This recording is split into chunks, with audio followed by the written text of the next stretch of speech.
میں کون ہوں، کیا ہوں، میں یہی سوچ رہا ہوں۔ صورت میں مقید ہوں مگر بکھرا ہوا ہوں۔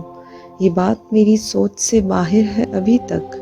میں کوہ تھا پھر کیسے سمندر میں بہا ہوں۔ مقصد حیات تو مجھے سمجھ آنے لگا، مگر اس کو حاصل کیسے کرنا ہے، بس اس سفر پر چل پڑی اور خود پر آ کر رک گئی۔ سوچا کہ پہلے خود کو تو جانوں کہ میں کون ہوں، ایک مخلوق یا اس سے زیادہ کچھ اور بھی۔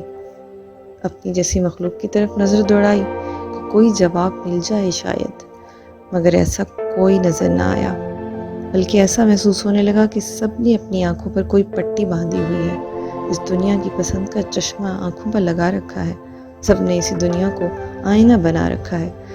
میں پریشان حال پھر سے خود کی طرف متوجہ ہوئی کہ کہیں میری آنکھوں پر بھی تو وہ پٹی نہیں، اس دنیا کی پسندیدگی کی پٹی۔ کیا میں نے خود کو خود کی نظر سے دیکھا ہے کبھی، پہچانا ہے کبھی، جانا ہے کبھی؟ یا میں بھی لوگوں کی نظر سے خود کو دیکھنے کو زیادہ ترجیح دیتی ہوں؟ تو غور کرنے پر سمجھ آیا کہ ہاں، کچھ حد تک تو میری نظر پر بھی دھند چھائی ہے۔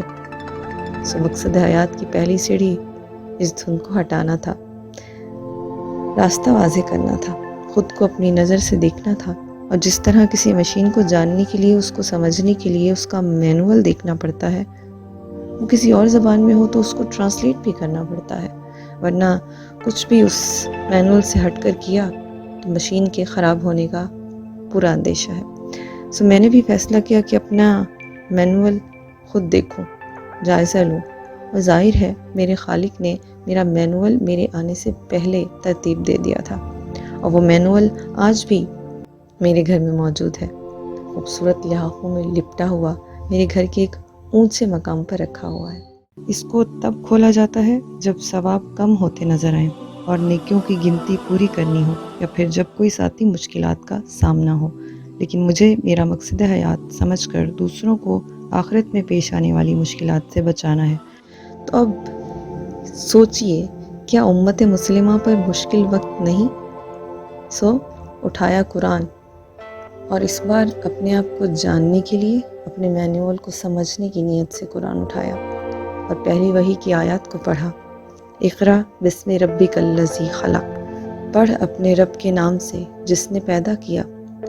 اس آیت میں لفظ رب اور خلق، ان دونوں الفاظ کو جانا، یعنی رب وہ ہو سکتا ہے جو پیدا کر سکتا ہو، جو کچھ بنا سکتا ہو، وہی رب ہو سکتا ہے، اور رب وہ ہوتا ہے جو ہر معاملے کا مالک ہو۔